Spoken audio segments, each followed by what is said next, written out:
द्रौपदी जी जब अपने एक पति से दूसरे पति के पास जाती थी, 5 पति थे ना द्रौपदी के, 5 पांडव। हर पांडवों का एक समय निश्चित था कि एक दो गुरुजन बताते हैं, महीने का भी मुझे वो स्मरण नहीं कितने महीना, पर आप अंदाज मेरा सुनिए। 4 माना कि 4-4 महीने का हिसाब था। 4 महीना द्रौपदी इनके पास रहेगी, युधिष्ठिर के पास, 4 महीना अर्जुन के पास, 4 महीना युधिष्ठिर, 4 महीना नकुल सहदेव। तो जब द्रौपदी एक पति से दूसरे पति के पास जाती थी तो कुंवारी होके जाती थी। अब यदि आप अपने आप को कुंवारी कर सको, ये ताकत आपके अंदर है। लोग कहते हैं ना कि द्रौपदी ने तो 5 पति किए, तो वो तो पंचकन्याएं हैं, तुम ऐसी हो तो तुम भी कर लो। यदि तुम्हारे अंदर अपने आप को कुंवारी करने की शक्ति, ये सामान्य स्त्रियां नहीं हैं। जैसे अहिल्या भी पंचकन्या, जब चाहे अपने आप को कुंवारी कर सकती हैं। तो ये इनके पास प्राकृतिक जैसे सप्तऋषि हैं, ऐसे पंचकन्याएं हैं। ये सामान्य स्त्रियां नहीं हैं, ये बड़ी महान स्त्रियां हैं। इन स्त्रियों का चरित्र बड़ा अद्भुत है। इसीलिए शास्त्रों में यदि ये बातें कही जाएं तो आप केवल ये ना सोचें कि द्रौपदी ने तो 5-5। अरे कर्ण भी ये बात नहीं जानते थे। कर्ण भी कहते थे तेरे तो 5 पति हैं, तो 6वां मुझे बना लो। जब द्यूत क्रीड़ा हुई और द्रौपदी की साड़ी खींची तो कर्ण ने यही तो कहा, और दुर्योधन ने कहा द्रौपदी आजा मेरी जंघा पर बैठ जा। इन लोगों को पता नहीं था कि द्रौपदी कौन है। द्रौपदी का जन्म हमारे और आपकी तरह नहीं हुआ। द्रौपदी का जन्म अग्नि से हुआ था, यज्ञ से हुआ था, ज्वाला से। अब बताओ आग से कौन प्रकट होता भाई? पर द्रौपदी प्रकट हुई। तो जो अग्नि से प्रकट है, पवित्रता है, वो 5 पति। द्रौपदी के 5 पति इसीलिए थे क्योंकि एक बार द्रौपदी ने भगवान शंकर जी से कहा कि मुझे ऐसा पति चाहिए जो बहुत सुंदर हो, ऐसा पति चाहिए जो बड़ा बलवान हो, ऐसा पति चाहिए जो बड़ा गदाधर हो, ऐसा पति चाहिए जो बड़ा धनुर्धर हो। शंकर जी ने कहा सुनो, एक आदमी के अंदर तो ये सब नहीं हो सकता, तो तुम्हें 5-5 पति देते हैं, सब एक-एक गुणों का धनी होगा। तो नकुल सहदेव सुंदर थे, भीम भैया बलवान थे, अर्जुन धनुर्धर थे, और युधिष्ठिर जी भाला में, धर्म में प्रकांड थे। तो 5 पति। तो यहां पर गोस्वामी जी लिख रहे हैं कि भगवान अपने भक्त का कभी अवगुण नहीं देखते। कितना भी बड़ा अपराधी हो पर उसका अवगुण कभी नहीं देखते। तो तारा और माता रावण की पत्नी मंदोदरी के लिए आप ये ना सोचें कि उन्होंने अपने पति के मरने पर सुग्रीव और विभीषण से विवाह कर लिया, क्योंकि वो पंचकन्याएं थी। पर सिद्धांत जगत में तो कहा जा रहा है ना कि देखो अपराध तो देखो है, सुग्रीव का अपराध है, बाली का अपराध है, तारा और उनका अपराध नहीं है, स्त्रियों का, इनका अपराध है। पर फिर भी भगवान ने अपराध को सपने में नहीं देखा। ये भगवान की भगवत्ता है। भगवान बहुत प्यार, जैसे माँ का बेटा गलती कर देना, और माँ बेटा गलती कर दे तो भी माँ उसकी गलती पर पर्दा डालती है, मेरा बेटा है साहब कुछ ना बोलना, अब मैं समझा दूंगी, अब गलती नहीं करेगा। जैसे माँ सदा अपने बच्चे का पक्ष लेती है, उसी तरह भगवान सदा अपने भक्त का पक्ष लेते हैं। बुध विश्राम सकल जन रंजनी, राम कथा कली कालो से विभंजनी। ज्ञानियों को विश्राम देने वाली ये पावन कथा है। राम जी के अवतार क्यों हुए, अब इस प्रश्न पर हम आते हैं। बड़े प्रेम से राम अवतार के चरित्र सुनाए, बड़े भाव से गोस्वामी जी लिख रहे हैं। भरद्वाज मुनि बसहि प्रयागा, तिनहि राम पद अति अनुरागा।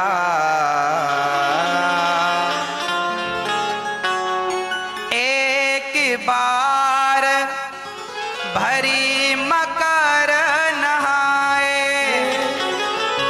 सब मुनि आश्रम। एक बार सब मुनीस आश्रमन सिधाए, सारे ऋषि जन आश्रम में आए प्रयागराज। भरद्वाज मुनि बसहि प्रयागा, भरद्वाज जी प्रयागराज में रहते थे, वहां सभी संत जन आए। वहां पर याज्ञवल्क्य जी भी आए। ये याज्ञवल्क्य जी की बड़ी अद्भुत चर्चा है। ये याज्ञवल्क्य जी कौन है? साक्षात ब्रह्मा जी के अवतार हैं। एक बार ब्रह्मा जी कोई यज्ञ कर रहे थे, तो ब्रह्मा जी की पत्नी को आने में जरा देर हो गई और यज्ञ करने का मुहूर्त निकला जा रहा था। तब वहां पर एक गोप कन्या खड़ी थी। उस गोप कन्या को गाय के मुंह में डालकर उसकी योनि से उसे निकाल दिया। और वह कहते हैं ब्राह्मण का कुल और गौ माता का कुल एक होता।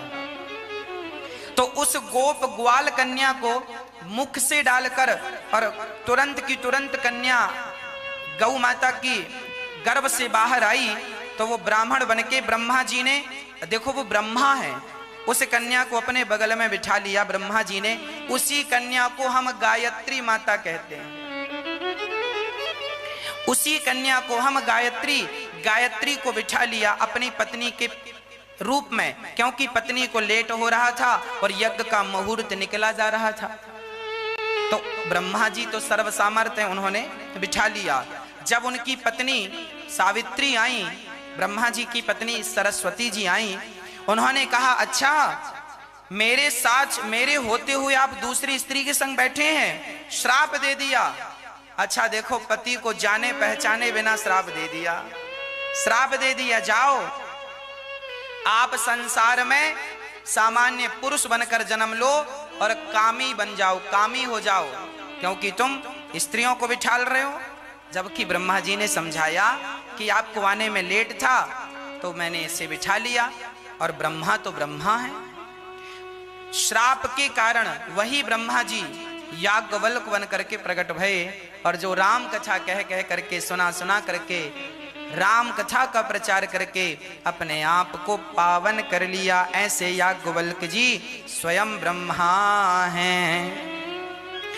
आज याज्ञवल्क्य जी से भरद्वाज ऋषि ने चरण पकड़ के कहा कि सुनो प्रभु, एक बात जरा हमें बताइए। क्या बताएं? भरद्वाज जी ने कहा कि सुनिए, ये राम कौन है?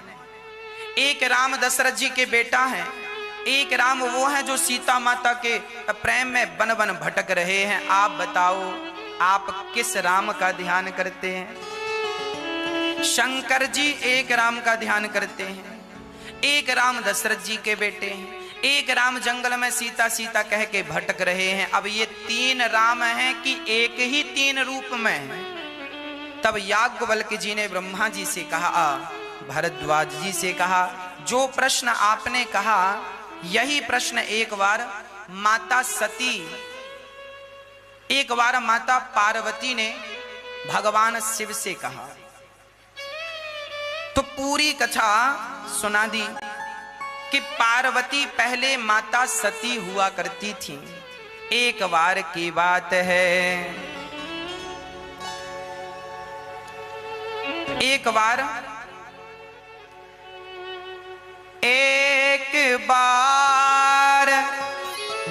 त्रेता युग माही शंभु गए कुंभज ऋषि पाई, संग सती जग जननी भवानी,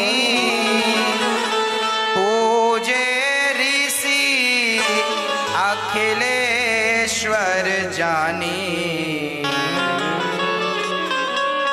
एक बार क्या हुआ, एक बार भगवान शंकर अपनी पत्नी माता सती को लेके कथा सुनवाने गए। कहां?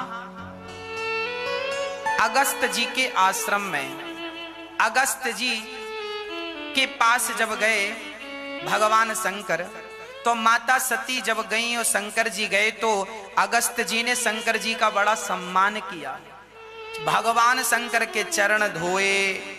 अब सती को लगा ये कैसे वक्ता है, श्रोता के पांव धो रहे हैं। कई बार ना हमारी सरलता का लोग गलत अर्थ लगा लेते हैं। भगवान श्री अगस्त जी इतने सरल थे कि उनके यहाँ भगवान शंकर कथा सुनने जाते थे, और जब शंकर जी कथा सुनने आए तो श्रोता अर्थात शंकर जी के चरण धोकर अगस्त जी ने पी लिया। माता सती को लगा ये क्या कथा सुनाएंगे। इसका तात्पर्य यही है कि कथा सुनाने वाले वक्ता पर आपकी श्रद्धा भी होनी चाहिए। यदि श्रद्धा नहीं है तो कथा समझ में नहीं आएगी। अब कथा हुई, राम कथा मुनि बरज बखानी, सुनी महेश परम सुख मानी। सबने कथा सुनी, शंकर जी ने बड़े आनंद से कथा सुनी, और जब कथा पूरी हुई तो शंकर जी जाने लगे। अच्छा, शंकर जी कथा सुन रहे थे और माता सती यहां वहां देख रही थी ऐसे ऐसे। कई लोग कथा सुनते हैं और कई लोग कथा नहीं सुनते। उनमें एक माता सती हैं जो कथा नहीं सुन रही थी।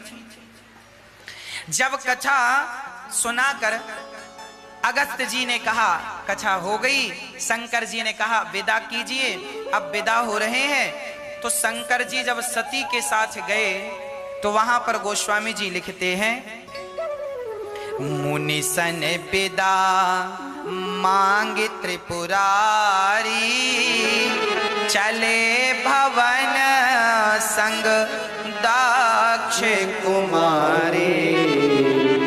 जब माता सती आई तो जगत जननी, क्या क्या संबोधन है, संग सती जग जननी भवानी।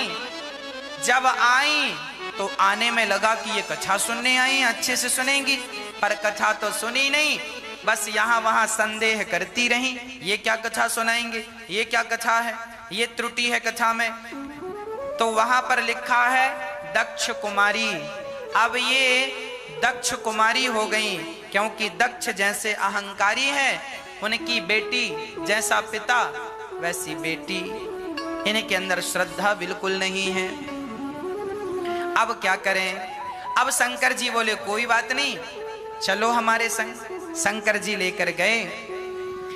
अच्छा, उसी समय वो त्रेता युग चल रहा था। राम जी जंगल में सीता माता की खोज कर रहे थे। रावण सीता माता को चुरा चुका था। राम जी सारी चारों तरफ कह रहे हैं, हे खग मृग हे मधुकर श्रेणी, तुम देखी सीता मृग नैनी। राम जी सबसे पूछ रहे हैं सीता कहाँ है, सीता। अच्छा, राम जी सीता की खोज कर रहे हैं और ऊपर से शंकर जी ने देखा, अरे ये राम जी, इनकी अभी अभी हमने कथा सुनी।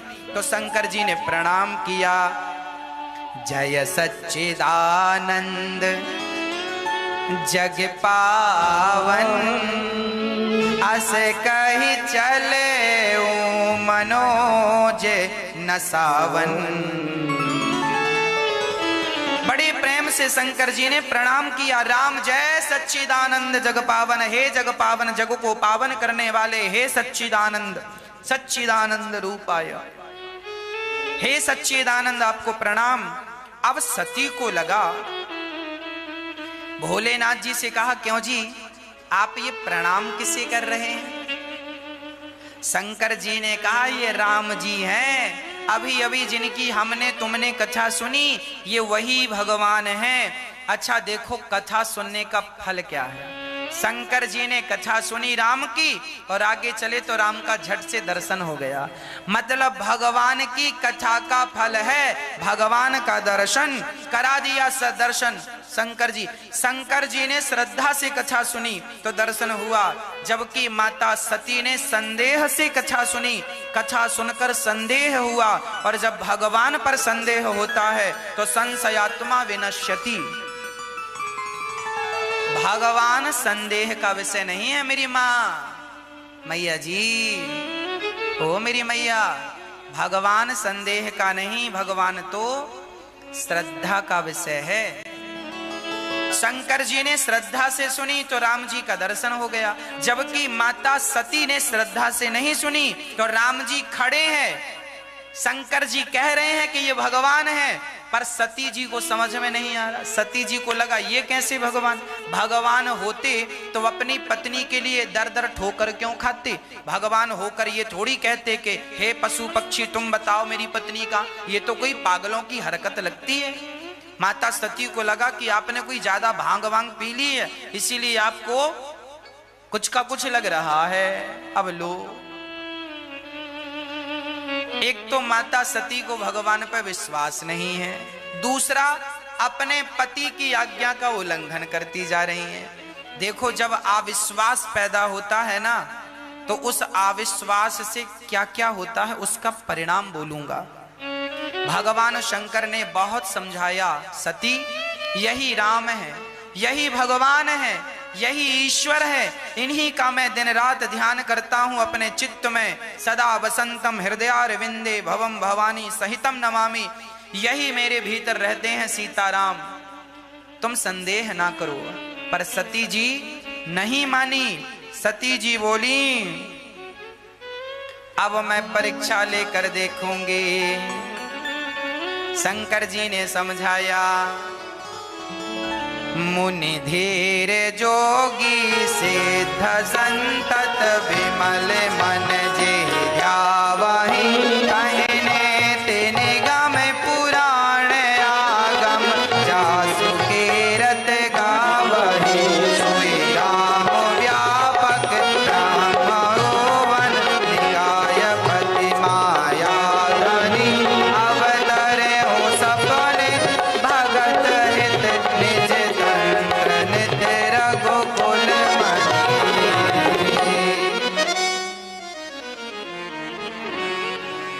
लागन और उपदेशो, यद्यपि की कहूँ से बार बहु, बोले बेहस महेशो हरि माया बलु जान जिया। एक बात बताएं, जो आदमी समझाने से समझ जाए, समझ लेना किसका कल्याण है, और जो आदमी समझाने से ना समझे, समझ लेना कि अब विधाता इसका सर्वनाश करने की तैयारी में है।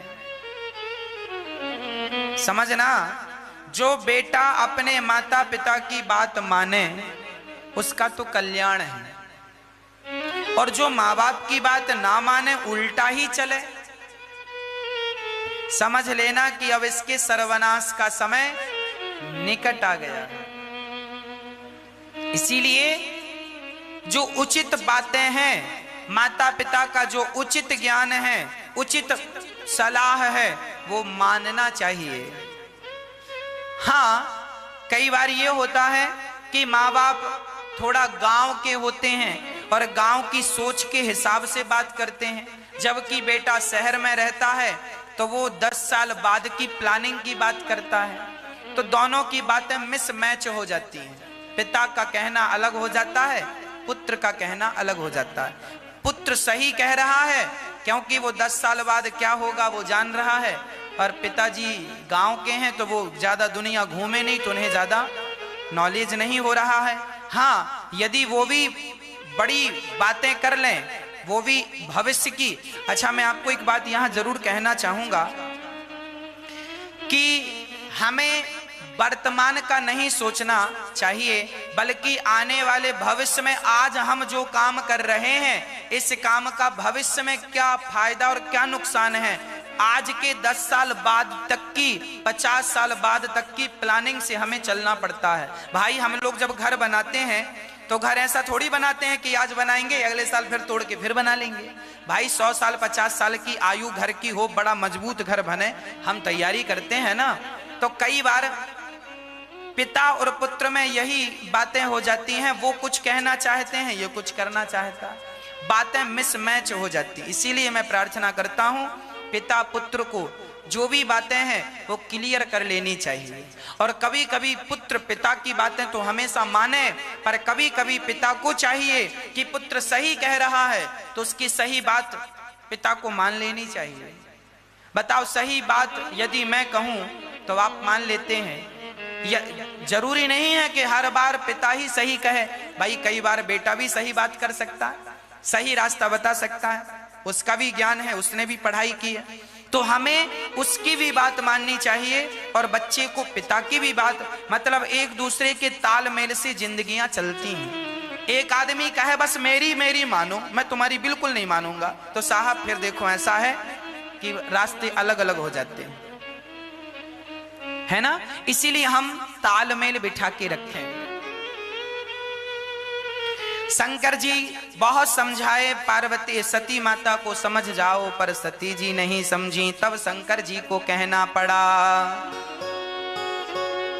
जो तुम्हारे मन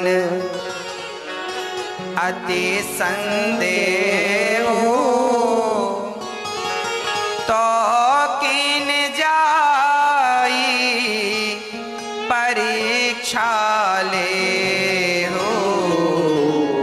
तब लगी बैठ आहू बट छाही,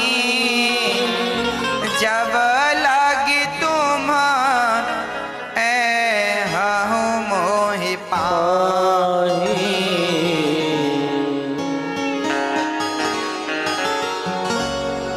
हाँ, शंकर जी कह रहे हैं सती जी, देखिए तुलसीदास जी ने यहाँ ग्रामीण भाषाओं का प्रयोग किया है। गांव में बोलते हैं तो मैं ऐहो का, ऐहो मतलब आहो का, मतलब आहो मतलब आओगे क्या। तो यहाँ लिखा है, जब लगी तुम ऐहो मोहि पाही। जब तक तुमने ऐहो तब तक हम इतनी बैठ भी। शंकर जी इस भाषा का प्रयोग, गोस्वामी तुलसीदास जी ने रामचरितमानस में तमाम भाषाओं का प्रयोग किया है। ये ग्राम की भाषा, गांव गांव में तुलसीदास जी ने हर रामचरितमानस में अवधी भाषा तो है, पर भारत के गांव गांव में जितनी भाषाएं बोली जाती हैं, मराठी भाषा, महाराष्ट्र में जो भाषा बोली जाती है मराठी भाषा का भी कहीं कहीं इसमें प्रयोग है। गांव की बिल्कुल शुद्ध हिंदी, गोस्वामी जी ज्यादा चित्रकूट में रहे हैं, चित्रकूट में गोस्वामी जी रहे हैं। चित्रकूट वहां सतना रीवा चित्रकूट ये वो बेल्ट है, वहां ऐसा बोलते हैं, है ना। हम इतई बैठ भी तुम कब आहो,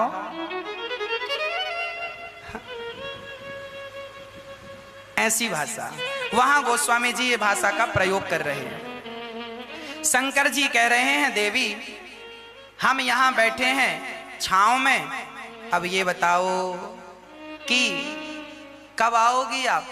सती बोली बस गई और अभी परीक्षा लेके आई। शंकर जी ने समझाया कि परीक्षा मत लो, भगवान है। पर शंकर जी को कहना पड़ा, जो तुम्हारे मन अति संदेह तो किन जाई परीक्षा ले हो। जो तुम्हारे मन संदेह है तो जाकर के परीक्षा ले लो। अब माता सती परीक्षा लेने गई, जरा सुनिएगा किसकी परीक्षा लेने गई। अभी तक तो सुना था कि मास्टर जी स्टूडेंट की परीक्षा लेते हैं, पर आज विद्यार्थी जा रहा है मास्टर जी की परीक्षा लेने। चली माता सती। अच्छा, जो संदेह करने वाले लोग होते हैं ना, तर्क करने वाले, इनको लगता है बस हम ही सही हैं, इन्हें अपना ही पक्ष सही लगता है, ये सामने वाले को बिल्कुल सही मानने को तैयार नहीं है। और इसी चक्कर में झगड़े होते हैं। जरूरी नहीं है कि हर बार हम ही सही हो, कई बार हम गलत भी होते हैं। माता सती गलत थी, गलत मतलब गलत निर्णय ले रही हैं, परीक्षा लेने का सती जी गलत निर्णय ले रही हैं, शंकर जी समझाए पर मानने को तैयार नहीं। इतना जिद्दीपना माता सती मानने को, शंकर जी मानाए नहीं मानी। अच्छा, शंकर जी ने पहले प्रयास किया, नहीं मानी तो जाओ परीक्षा लो। अब शंकर जी समझ गए कि सती का कल्याण नहीं है। हो है सोई जो राम रचि राखा, को कर तरक बढ़ावहि साखा। कितनी बढ़िया चौपाई गोस्वामी जी लिख रहे हैं। गोस्वामी जी कह रहे हैं अब वही होगा जो राम जी को मंजूर होगा। जब तुझसे ना सुलझे तेरे उलझे हुए धंधे, तो भगवान के इंसाफ पे छोड़ दे ए बंदे, वही तेरी मुश्किल आसान करेगा, और जो तू ना कर सका वो भगवान करेगा। इसीलिए आपसे जो होए सो आप करो। जब तुमसे ना संभला, तुमने समझाया, बहू को समझाया, बेटे को समझाया, सबको तुमने समझाया, नहीं समझा, अब सोचिए मत, रोइए मत, अब भगवान जो करेंगे वही होगा। तुम आनंद से भगवान का चिंतन करो। एक मैया मेरे से बोली, गुरुजी हमारी बहू सुनती नहीं है। हमने कहा बहू को समझाया नहीं आपने? महाराज जी 100 बार समझा लिया। अब हमने कहा मैया सुनो, तुमने 100 बार समझा लिया ना बहू को, नहीं सुधरी ना, नहीं रास्ते पर आई ना। हमने कहा अब मत समझाना, एक बार भी मत समझाना, अब उसे मत समझाओ, तुम समझ लो, उसे चूल्हे में जाने दो, जो करे करे, जब समय आएगा अपने आप समझ जाएगी। बिना समय के साहब कोई नहीं समझता है ना।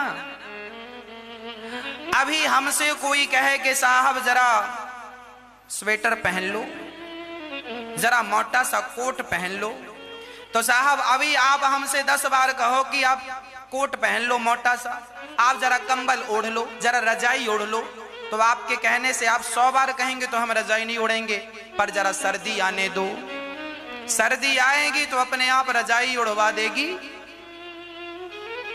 सर्दी अपने आप रजाई उड़वा देगी कि नहीं, कंबल उड़वा देगी। हाँ जी, जरा समय का इंतजार किया करो। बहू अभी नहीं समझ रही है, उसका रक्त अभी गर्म है, हाँ उसका शरीर अभी समझने लायक नहीं है, जरा समय होने दो।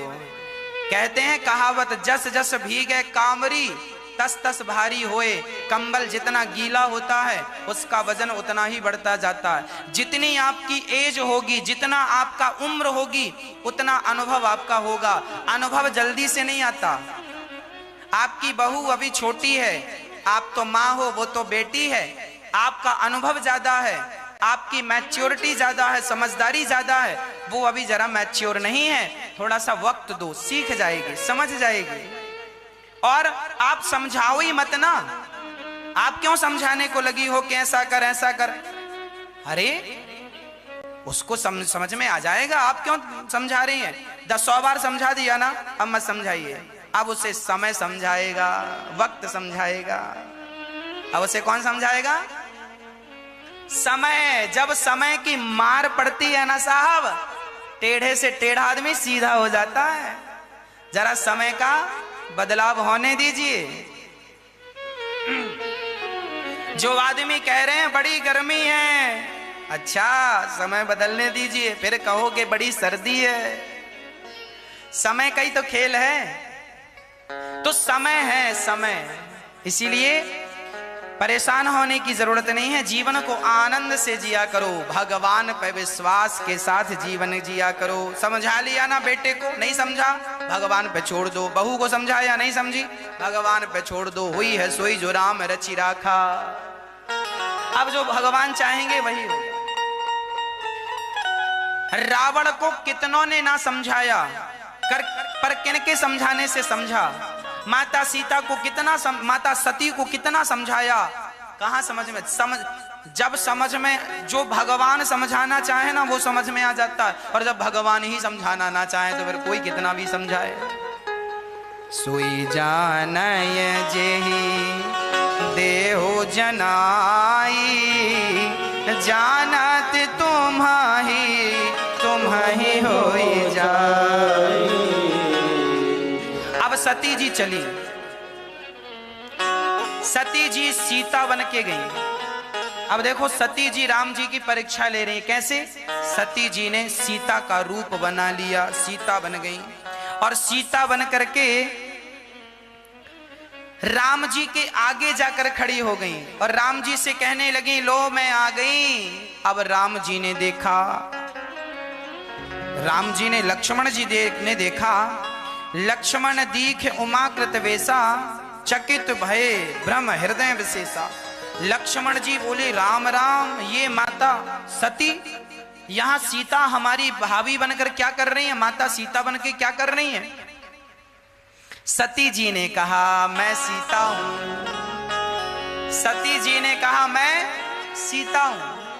पर राम जी ने कहा, जोरे पानी प्रभु कीन्ह प्रणाम, पिता समेत लीन निज नाम। कहूँ बहोरी कहाँ व्रस के तू, विपन अनकेली फेरहूँ के हेतु। राम जी ने प्रणाम किया, माता जी प्रणाम, मैं दशरथ जी का बेटा राम। तो सती जी जो सीता बनकर खड़ी थी बोले, आप अपने पिता का नाम क्यों ले रहे हैं। राम जी ने कह दिया, जंगल में माता जी अकेली घूम रही हो, शंकर जी कहाँ हैं।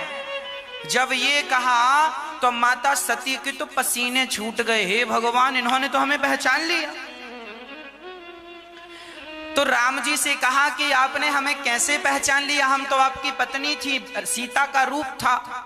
तब राम जी ने कहा, रूप बदल लेना सरल है ना, प्लास्टिक सर्जरी करके स्वरूप तो बदला जा सकता है पर स्वभाव नहीं बदला जा सकता। मेरी